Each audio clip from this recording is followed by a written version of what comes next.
एक ऐसा लड़का जिसकी जिंदगी बहुत ज़्यादा बेकार चल रही थी, लेकिन वो एक दिन एक वैम्पायर को सेव करता है जहाँ पर उसका मास्टर बन जाता है। कहानी की शुरुआत में हमें दिखाई था हमारा मेन कैरेक्टर माहिरो। माहिरो सदमे में होते हैं लेकिन उसके रिलेटिव बात करना शुरू कर देते हैं। इसको आगे कौन पालेगा, यही सारे वही बात कर रहे होते हैं। माहिरो को ऐसा लग ही रहा था कि वो अकेले भूखा ना मर जाए, लेकिन भाई तभी माहिरो के जो अंकल है वो उसको पाने के लिए रेडी हो जाते हैं और वो उसके सर पे हाथ रखते हैं और उसको कहते हैं डरने का नहीं, क्योंकि मैं आ गया हूँ। मजाक कर रहा हूँ। एंड वो कहते हैं चिंता मत करो क्योंकि हम तुम्हारे रिलेटिव हैं और हम तुम्हें अकेला नहीं छोड़ेंगे। और आते हैं हम अगले सीन पे। एंड माहिरो बड़ा हो चुका है, भी इसकी भी कोई ड्रीम है एंड ये ड्रीम को पूरा भी करना चाहता है। और ये एक हाई स्कूल स्टूडेंट है, लेकिन इसके अंकल मना करते हैं दोस्तों को घर लाने से। एक दिन जब माहिरो बाहर था तो उसको रोड साइड पे एक कैट मिलती है, उसको घर ले आते हैं एंड उसको बहुत सारी इंजरीज भी हुई थी जो वो ठीक भी कर देता है। और वो उस कैट को अडोप्ट भी करने का सोच लेता है, जहाँ पे बहुत ज़्यादा सोचने के बाद उस कैट का नाम कूडो रखता है। माहितो ने उसको अडोप्ट कर लिया था, लेकिन माहितो को ये नहीं पता था कि उसके अंदर की डार्कनेस के बारे में। अगले दिन माहितो अपने दोस्तों के साथ जा रहा होता है एंड उसके दोस्त उसको रेलवे स्टेशन के पास एक वैम्पायर के बारे में बताते हैं। ये भी बताते हैं कि 10 लोग लापता हो चुके हैं, लेकिन माहितो बिल्कुल भी बिलीव नहीं करता एंड अपने घर भाग जाता है। लेकिन वो अपने घर जाता है, लेकिन वो क्या देखता है कि उसके घर की टीवी ऑन थी। और जब वो अंदर जाता है तो उसको एक अजीब सा बंदा बैठा हुआ दिखता है और जिसके बहुत ही बड़े बड़े डार्क सर्कल बन चुके थे। वो टीवी में आराम से भी बैठ के सामने वीडियो गेम खेल रहा था। एंड भी माहितो यहाँ पे बहुत ज़्यादा डर जाता है और वो पूछता है आखिर तुम कौन हो और तुम यहाँ पे क्या कर रहे हो मेरे घर में। भी साइड में झाड़ू पड़ता है एंड उसको मारता है, लेकिन वो इतना ज़्यादा फास्ट था कि भाई वो अटैक को डॉज कर लेता है। एंड भाई तुम लोगों ने बताया कि तुम लोगों को मेरी डबिंग कैसा लगी, सारा तुम्हारा डबिंग भी करेगा, मैं तुम्हें बहुत ज़्यादा मज़ा आने वाला है। अटैक को डॉज कर लेता है। माहितो सेकंड अटैक लैंड करने वाला था एंड वो फिसल जाता है और पर्दे को हटा देता है। एंड सनलाइट पड़ने की वजह से वो फिर से कूड़ों में बदल जाता है। एंड जब माहिरो पर्दे को बंद कर देता है तो फिर से वो वम्पायर बन जाता है। और तभी माहिरो पूछता है आखिर तुम हो कौन। और वो बोलता है मैं तो बस एक प्यारा सा वैम्पायर हूँ, तुम्हें मुझसे दिक्कत क्या है। फिर माहितो को यकीन होता है कि उसके दोस्त जो बात करते वैम्पायर के बारे में वो एकदम सही कर रहे थे। एंड वो उसके बाद इसको धूप में ले जाने की कोशिश करता है और वो पूछता है आखिरकार तुमने 10 लोगों को क्यों मारा। वैम्पायर बोलता है तुम किसके बारे में बात कर रहे हो और फिर गलती से भी मेरा नाम ना लेना। एंड माहितो गुस्सा होता है एंड वो दोबारा उसका नाम ले लेता है।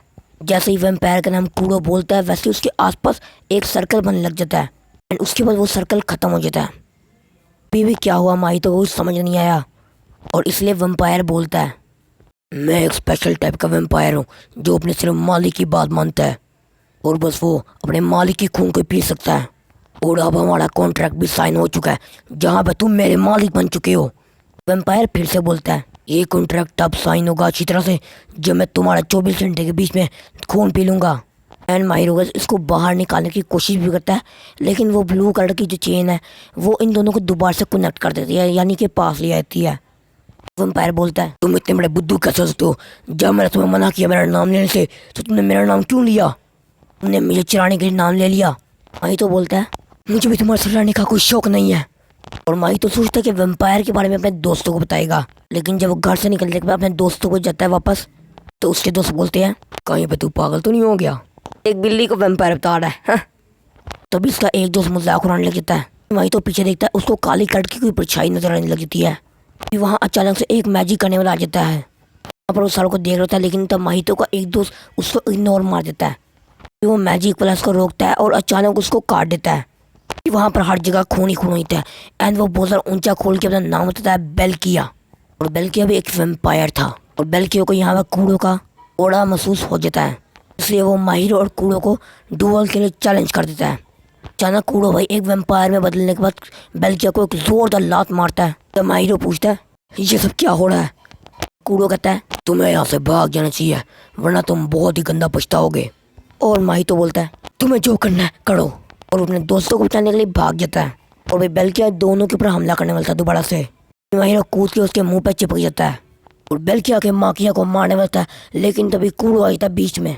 वो अटैक कूड़ो अपने ऊपर ले लेता है एंड कूड़ो तलवार कूड़ो को लगी थी एंड अपनी चेस्ट से तलवार को निकालता है। और कूड़ो बोलता है मैंने 100 साल से बिल्कुल भी खून नहीं पिया, इसकी वजह से मैं बहुत ज़्यादा वीक हूँ और बेल्किया को नहीं हरा सकता मैं। तभी माहिरो अपना हाथ तक बढ़ाता है और बोलता है लेकिन तुम मेरा खून पी सकते हो, लेकिन बेल्किया को हरा दो। कूड़ो माकिया का खून पी लेता है जिसकी वजह से उनका एक कॉन्टैक्ट हो जाता है। यहाँ पर इनका कॉन्ट्रैक्ट पूरा हो जाता है और कूड़ो अब माहितो का परमानेंट सर्वेंट बन चुका था। माहितो कूड़ो को ऑर्डर देता है, जाके बेल्चे को खत्म कर दो। कूड़ो बेल्चे पे हमला करते हैं अपने क्लोज से, जिससे एक विंड अटैक होता है। वो एक अटैक मारते हैं और बेल्किया खत्म हो जाता है। तभी कूड़ो उसको जान से मारने वालता है, लेकिन वो एक डोर में कन्वर्ट हो जाता है। तभी माहिरो से उठाता है और पूछता है कि तुम कूड़ो को मारने की कोशिश क्यों कर रहे थे। तभी बेल्किया बोलता है क्योंकि ये मेरे मास्टर का ऑर्डर था, और उसके मास्टर का नाम सुबाकी होता है। जब माहिरो पूछता है आखिर तुझे मारना चाहता था, तभी बेल्किया एक अजीब सा आंसर देता है कि सुबाकिया को कोई नहीं जानता, और जो जो उसको नहीं जानता वो सबको मारना चाहता है। और अचानक कूड़ो और माहितो बेहोश होते हैं, क्योंकि वो बहुत ज्यादा थक चुके थे। देखते हैं माहिरो अपने बेड पे सो रहा होता है, उसकी साइड पे कूड़ो भी आराम से सो रहा होता है। माहिरो जल्दी से उठ के अपने स्कूल जाता है और जाकर उस दोस्त को देखता है जिसको वेम्पायर ने काटा था। माहिरो उनसे पूछता है तो किसी को कुछ भी याद नहीं था। वो दोस्त बोलता है मेरे को तो एक पुलिस वाले ने बताया था कि मेरा एक कार एक्सीडेंट हो गया, और वो जो मार्केट में मिले थे इनके दोस्त को कुछ याद नहीं था। ये सब माहितो को बहुत ज़्यादा वियर्ड लगता है, और वो स्कूल की छुट्टी के साथ ही कूड़ो से पूछता है इसके बारे में कि ये आखिरकार हो कर रहा है। अचानक से वहाँ पर बारिश होने लग जाती है, लेकिन कोई भी कादे बदल नहीं थे, और माहितो अचानक से एक जगह पर टेलीपोर्ट हो जाता है। और जहाँ पर एक अननोन पर्सन माहिरो की तरफ आ रहा था, अननोन पर्सन माहिरो के ऊपर हंसता है, और उसके बाद वो बेल्किया को बाहर निकाल देता है। तो बेल्किया उसको अपना मास्टर सुबाकी बुलाता है। सुबाकी का नाम सुन के माहिरो भी थोड़ा अलर्ट हो जाता है। सुबाकी अचानक से माहिरो के ऊपर टेलीपोर्ट होकर आ जाता है, माहिरो के सामने आ जाता है एकदम। फिर वो कूड़ू को पकड़ता है और नीचे फेंक देता है। अब फिर कूड़ू अपनी असली फॉर्म में ट्रांसफॉर्म हो जाता है। जब वो ट्रांसफॉर्म हो जाता है तो सुबाकी उसको अपना बड़ा भी बुलाता है। माहिरो ये सुन के बहुत ज़्यादा शॉक हो जाता है। तो पूछता है क्या ये सच है? तो बताइए जो मुजांग का कॉपी करता होगा, मैं तो उसकी शक्ल ही पहली दफ़ा देख रहा हूँ। तो बाकी बोलता है इस दुनिया में 7 वेम्पायर एग्जिट करते हैं और उनके पास अलग अलग शक्तियाँ हैं। कूड़ा इन सबसे ज़्यादा बड़ा है। 7 वेम्पायर ऑक्स क्लोज के नाम से जाना जाता है। यहाँ पर एक ट्रू वेम्पायर भी है, और जो कि मैं हूँ, लेकिन मेरे को किसी ने कभी एक्सेप्ट ही नहीं किया। मैं सबसे ज़्यादा छोटा हूँ। फिर सुबह की अपने बिल्ली वाली फॉर्म में ट्रांसफॉर्म हो जाता है। और हाँ उम्मीद, अगर तुम्हारा भी इस कार्य में इंटरेस्ट बढ़ता जा रहा है तो इंतजार किस किस का कर रहे हो? रैप करूँगा मैं तुम सबके घर आ जाऊँगा, तुम सबको कहूँगा प्लीज सब्सक्राइब कर दो कहानी की तरफ।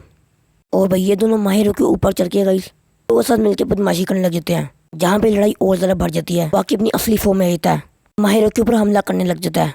कूड़ो अपने क्लोक की मदद से उसको रोक देता है। माही तो यहाँ बोलता है कूड़ो को तुम मेरा खून पी लो ताकि तुम्हें थोड़ी एनर्जी मिल जाए कूड़ो। लेकिन भाई कूड़ो तो मना कर देता है। तो बाकी इसी चांस का फायदा उठाने के बाद कूड़ो को बहुत ज़्यादा मारता है। फिर सुबह की माहिर को उठा लेता है और वो फिर बोलता है तुमने सिर्फ मजे के लिए 7 वम्पायर में रंग छेड़ दिया माही तो। और वो मन में सोचता है कि सुबाकी का दिमाग खराब है। माहिरो बोलता है ऐसा है तो ठीक है, मैं कूड़ो को ना ब्लड दूंगा और कहूँगा कि सब ठीक कर दे, और उसे ऑर्डर दूंगा और ये सब ठीक कर दे। लेकिन भाई सुबाकी बोलता है अगर तुम उससे पहले ही मर जाओ तो क्या होगा? फिर सुबाकी माहिरो को मारने के लिए जा ही रहता है। कूड़ो अपनी जान पे खेल के उसको बचा लेता है, लेकिन कूड़ो टाइम पे नहीं पहुंच पाता। लेकिन अचानक से और सब कुछ गायब हो जाता है वहां से, और माहिरो और कूड़ो के एक अलग जगह पे पहुंच जाते हैं। माहिरो को समझ आता है कि एक दूसरे वेम्पायर ने उसकी जान बचाई है। तभी वहाँ पे एक ट्विंस 2 बच्चे आते हैं जो कहते हैं माहिरो को हमारे मास्टर देखना चाहते हैं। माहिरो को वहाँ जाने का बिल्कुल भी प्लान नहीं था, लेकिन एकदम से तभी वहाँ पे एक अमीर लड़का आ जाता है। बोलता है तुम्हारे पास कोई भी चारा नहीं है मेरे गाड़ी में बैठने के जाने के अलावा। और फिर माहिरो भी गाड़ी में बैठ जाता है और उसके साथ जाने लग जाता है। यहाँ पर वो बताता है कि वो वम्पायर ऑफ लस्ट का मास्टर है। लड़के का नाम मिसान होता है। तो हाँ मैं यहाँ पे करते हैं इसका पार्ट खत्म। अगर चीज़ तुम्हें एनिमे अच्छा लगा हो कमेंट कर देना, मैं इसका अगला पार्ट भी ले आऊँगा। तब तक के लिए बाय बाय।